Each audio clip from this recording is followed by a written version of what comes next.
দক্ষিণ কোৰিয়াই নিৰ্বাচন অনুষ্ঠিত কৰি কাৰ্যত কৰোনাক যেন প্ৰত্যাহ্বান জনালে, কিন্তু ইয়াক লৈ বহু বিশেষজ্ঞই শংকা প্ৰকাশ কৰিছে। বহু বিশেষজ্ঞৰ মতে দক্ষিণ কোৰিয়াৰ এই প্ৰত্যাহ্বান যথেষ্ট ভাল কথা হোৱা নাই। এই প্ৰত্যাহ্বানৰ ফলত বহু লোকৰ মাজত কৰোনা ভাইৰাছ সংক্ৰমিত হোৱাৰো আশংকা কৰিছে বিশেষজ্ঞসকলে।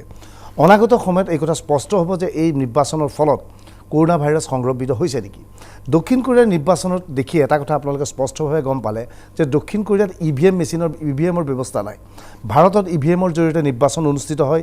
ইভিএমৰ বৈধতাক লৈ বিভিন্নজনে প্ৰশ্ন উত্থাপন কৰিছে, কিন্তু দক্ষিণ কোৰিয়াৰ দৰে দেশত এতিয়াও ইভিএম ব্যৱস্থা লোৱা নাই। তেওঁলোকে পুৰণি বেলট পেপাৰৰ ব্যৱস্থা কৰিছে।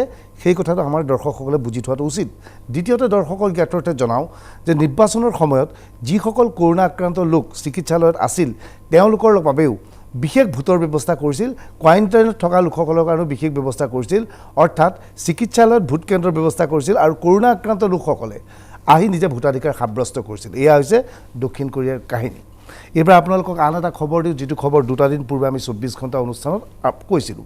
সেই খবৰটো হৈছে কৰোনাৰ বিৰুদ্ধে যুঁজিবলৈ বিভিন্ন দেশে বিভিন্ন বৈজ্ঞানিকে বিভিন্ন পন্থা অৱলম্বন কৰিছে। কোনোবাই মেলেৰিয়াৰ ঔষধ সেৱন কৰিবলৈ কৈছে, কোনোবাই BCG ল'লে ভাল হ'ব বুলি কৈছে, বিভিন্নজনে বিভিন্ন তথ্য সদৰি কৰিছে। কিন্তু ইয়াৰ মাজতে আমি এটা নতুন টেকনিকৰ কথা কৈছোঁ, যাক কয় প্লাজমা টেকনিক। প্লাজমা টেকনিক বিদেশত বহু ক্ষেত্ৰত আৰম্ভ কৰিছে। এই টেকনিক কেৱল কৰোনা ভাইৰাছৰ বিৰুদ্ধেই নহয়, ইয়াৰ পূৰ্বে যেতিয়া ফ্লু হৈছিল বা মাৰ্চ বা চাৰ্চ কৰোনা ভাইৰাছৰ যেতিয়া সন্ত্ৰাসৰ সৃষ্টি কৰিছিল তেতিয়াও এই প্ৰক্ৰিয়া আৰম্ভ কৰিছিল। এই প্ৰক্ৰিয়া অনুসৰি কৰোনা ভাইৰাছত আক্ৰান্ত এজন লোকৰ শৰীৰৰ পৰা তেজ লোৱা হয়। কৰোনা ভাইৰাছত আক্ৰান্ত হৈ সুস্থ হোৱা ব্যক্তিজনৰ পৰা তেজ লোৱা হয় আৰু সেই তেজৰ প্লাজমাৰে কৰোনা ভাইৰাছত গুৰুতৰভাৱে আক্ৰান্ত এজন লোকৰ ওপৰত তাক পেলোৱা হয়। ইয়াৰ জৰিয়তে সেই ব্যক্তিজনক সুস্থ কৰি তোলা হয়। শুনি আচৰিত হ'ব, ভাৰতবৰ্ষত এতিয়া সেই পন্থা অৱলম্বন কৰিব লৈছে আৰু সেই পন্থা অৱলম্বন কৰিব ওলাইছে ভাৰতবৰ্ষৰ একমাত্ৰ ৰাজ্য নতুন দিল্লীয়ে। দিল্লীৰ মুখ্যমন্ত্ৰী অৰবিন্দ কেজৰিৱালে আজি জানিবলৈ দিয়া মতে বিদেশৰ দৰে প্লাজমা টেকনিক তেওঁলোকে আৰম্ভ কৰিব ওলাইছে।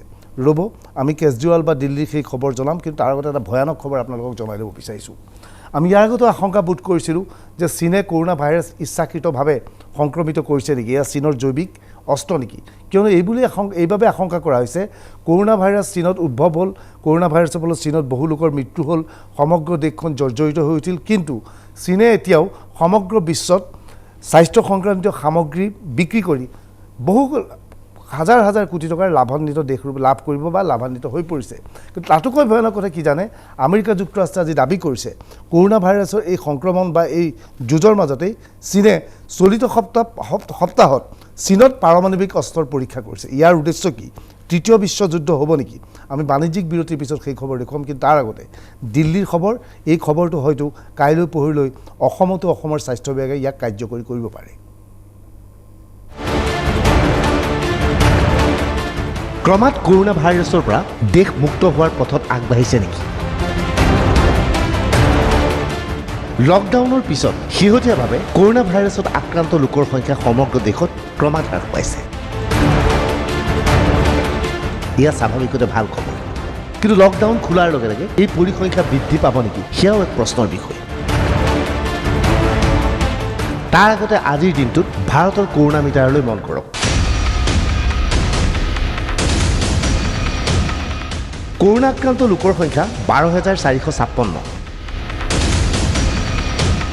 মৃত্যু হোৱা লোকৰ সংখ্যা 423। এই পৰ্যন্ত ভাৰতত কৰোনাত মৃত্যু হোৱা লোকৰ সংখ্যা 500ৰ অধিক হোৱা নাই। ই স্বাভাৱিকতেই ভাল খবৰ। লকডাউন অধিক সময়লৈ বৃদ্ধি কৰাৰ বাবে হয়তো দেশত কৰোনা ভাইৰাছ বৃদ্ধি পোৱাটো হ্ৰাস পাইছে। কিন্তু এইখিনি সময়তে কৰোনা ভাইৰাছত আক্ৰান্ত লোকসকলক কেনেকৈ সুস্থ কৰিব পৰা যায় তাক লৈ নানান জল্পনা কল্পনা চলিছে। এইবাৰ এই দৃশ্য মন কৰক, এয়া গোৱালপাৰাৰ দৃশ্য। গোৱালপাৰাত এইকেইজন কৰোনা আক্ৰান্ত লোকক চিকিৎসালয়ৰ পৰা মুক্ত কৰি দিয়া হৈছে। বেলেগ বেলেগ জেগাতো যাব নালাগে নেকি? কৰোনাত আক্ৰান্ত হোৱাৰ পিছত এওঁলোকক চিকিৎসা কৰা হৈছিল। অৱশেষত স্বাস্থ্যমন্ত্ৰী হিমন্ত বিশ্ব শৰ্মাৰ উপস্থিতিত এওঁলোকক কৰোনামুক্ত বুলি ঘোষণা কৰা হয়। এই ব্যক্তিসকলক সম্বৰ্ধনা জনাই হিমন্ত বিশ্ব শৰ্মাই স্বয়ং। এইখিনি সময়ত প্ৰশ্ন হয়, কৰোনা আক্ৰান্ত এই লোকসকল সুস্থ হৈ উঠিল কেনেকৈ?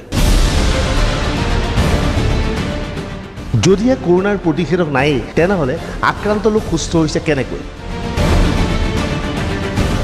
আচলতে কৰোণা আক্ৰান্ত লোকসকলক মেলেৰিয়াৰ পৰা আৰম্ভ কৰি অন্যান্য ৰোগৰ প্ৰতিষেধক দিয়া হৈছে আৰু ইয়াৰ জৰিয়তে সেই ব্যক্তিজনৰ প্ৰতিৰোধ শক্তি বৃদ্ধি কৰা হৈছে আৰু এটা সময়ত এই প্ৰতিৰোধ শক্তিয়ে কৰোণাক পৰাজয় কৰিবলৈ সক্ষম হৈছে, যাৰ ফলত এই লোকসকল সুস্থ হৈ উঠিছে।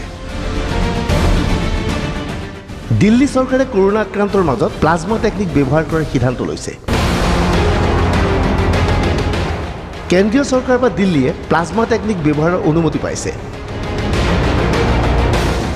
কৰোণাত আক্ৰান্ত হৈ সুস্থ হোৱা লোকৰ পৰা চিকিৎসকে সংগ্ৰহ কৰিব ৰক্ত। এই তেজৰ পৰা উলিওৱা হ'ব প্লাজমা। এইবাৰ এই প্লাজমা প্ৰয়োগ কৰিব কৰোণাত গুৰুতৰভাৱে অসুস্থ ৰোগীৰ দেহত। ইতিমধ্যে 24 ঘণ্টা অনুষ্ঠানত আমি 2টা দিনৰ পূৰ্বেই কৈছিলোঁ এই প্লাজমা টেকনিকৰ বিষয়ে। অৱশেষত এই টেকনিক গ্ৰহণ কৰাৰ সিদ্ধান্ত ল'লে অৰবিন্দ কেজৰিৱালৰ নেতৃত্বাধীন দিল্লীৰ চৰকাৰে। कहा गया कि अगर उसमें कोई और बीमारी हो, जैसे डायबिटीज़ है, हार्ट प्रॉब्लम है, सांस की कोई बीमारी है, कैंसर की बीमारी है, तो फिर उसके जीवन के ऊपर संकट आ जाता है और अक्सर कई केसेस में उनकी मौत हो जाती है।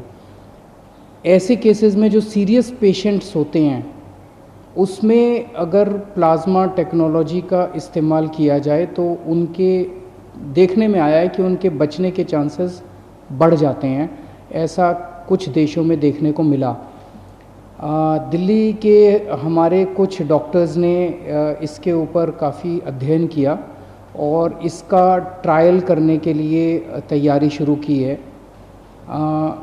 अच्छी बात यह है कि परसों हमने केंद्र सरकार से इसका ट्रायल करने के लिए परमिशन मांगी थी और परसों रात को हमें इसकी परमिशन केंद्र सरकार से मिल गई है और अब अगले 3-4 दिन के अंदर हमारे डॉक्टर्स इसका ट्रायल करेंगे और ट्रायल करके देखेंगे कि ये कितना सफल होता है।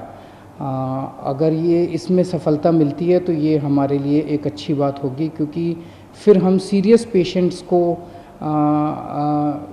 की ज़िंदगी बचा पाएंगे। প্লাজমা টেকনিক ব্যৱহাৰ কৰি ৰোগীক সুস্থ কৰিব পৰা যায়নে? কি ভাবে দিল্লীৰ মুখ্যমন্ত্ৰীয়ে? इस टेक्नोलॉजी में जिस व्यक्ति को कोरोना एक बारी हो जाता है, वो जब ठीक होता है तो उसके शरीर में, उसके खून में एंटीबॉडीज़ डेवलप हो जाते हैं। ये एंटीबॉडीज़ उसको ठीक होने में मदद करते हैं। तो ऐसा व्यक्ति जो कोरोना से ठीक हो गया, उससे वो अपना रक्तदान करता है। उससे जैसे हम ब्लड डोनेशन करते हैं, ऐसे ही ठीक हुए कोरोना के व्यक्ति से रक्त लिया जाता है। 1 बोतल खून देता है वो, और उसमें से, उसके खून में से प्लाज्मा निकाला जाता है और वो प्लाज्मा को एनरिच किया जाता है और उस एनरिच्ड प्लाज्मा को किसी दूसरे पेशेंट में इंजेक्ट कर दिया जाता है। उसके पेशेंट में दूसरे पेशेंट में जो भी बीमार है उसमें डाल दिया जाता है। तो उसके नए पेशेंट में वो प्लाज्मा के एंटीबॉडीज़ चले जाते हैं और उसके अंदर ठीक होने वाले एंटीबॉडीज़ डेवलप हो जाते हैं। तो इस तरह से इसको ये टेक्नोलॉजी काम करती है। राजधानी नतुन दिल्लीत যোৱা 24 ঘণ্টাত ভয়ানক হাৰত নতুন কৰোণা আক্ৰান্ত ৰোগী অহা নাই, কিন্তু এইখিনি সময়তে দিল্লীৰ পৰা আহিছে এটা বেয়া খবৰ। দিল্লীত কৰোণা ভাইৰাছত আক্ৰান্ত পিজ্জা বয়। বিভিন্নজনৰ ঘৰত পিজ্জা যোগান ধৰিছিল এইজন যুৱকে। যুৱকজনে কৰোণা ভাইৰাছত আক্ৰান্ত প্ৰমাণিত। যুৱকজনৰ সংস্পৰ্শলৈ আহিছিল 72জন লোক। আটাইকেইজনক এতিয়া কোৱাৰেণ্টাইনত প্ৰেৰণ। উল্লেখযোগ্য যে এই পিজ্জা বয়জন আজি 12 দিন ধৰি অসুস্থ হৈ আছিল, কিন্তু তেওঁ সাধাৰণ জ্বৰ বুলি ভাবিছিল। কিন্তু এতিয়া তেওঁ কৰোণাত আক্ৰান্ত বুলি চিনাক্ত হৈছে। লগে লগে চিন্তিত হৈ পৰিছে দিল্লী চৰকাৰ। তাৎপৰ্যপূৰ্ণভাৱে যোৱা 24 ঘণ্টাত দিল্লীত ভয়ানক হাৰত নতুন কোনো কৰোণা আক্ৰান্ত ৰোগী অহা নাই। 24 घंटे में सिर्फ 17 नए केस आए हैं सामने पॉजिटिव। 2 डेथ हुई हैं, तो अभी कुल मिलाकर 1578 केसेज हैं, जिसमें से 1080 जो हमने पहले भी बताया था। मैं आपको बताऊँ 3 हफ्ते का लॉकडाउन हो चुका है, अभी लगभग 17-18 दिन का लॉकडाउन बचा हुआ है। अगर ठीक से पालन करते हैं पब्लिक तो इसको काफ़ी हद तक कंटेन किया जा सकता है। और पिछले 3 हफ्ते से लॉकडाउन था, इसीलिए इतना ज़्यादा फैला भी नहीं है, एक लिमिटेड उसमें है। और आगे भी अगर लॉकडाउन ठीक से चलता है तो ज़्यादा कंटेन रहेगा। উল্লেখযোগ্য যে কৰোণাক লৈ বিভিন্ন আলোচনা বিলোচনা চলি আছে। একাংশ গৱেষকে দাবী কৰিছিল ভাৰতত উষ্ণতা বৃদ্ধি পোৱাৰ লগে লগে কৰোণা ভাইৰাছৰ সংক্ৰমণৰ সংখ্যা হ্ৰাস পাব।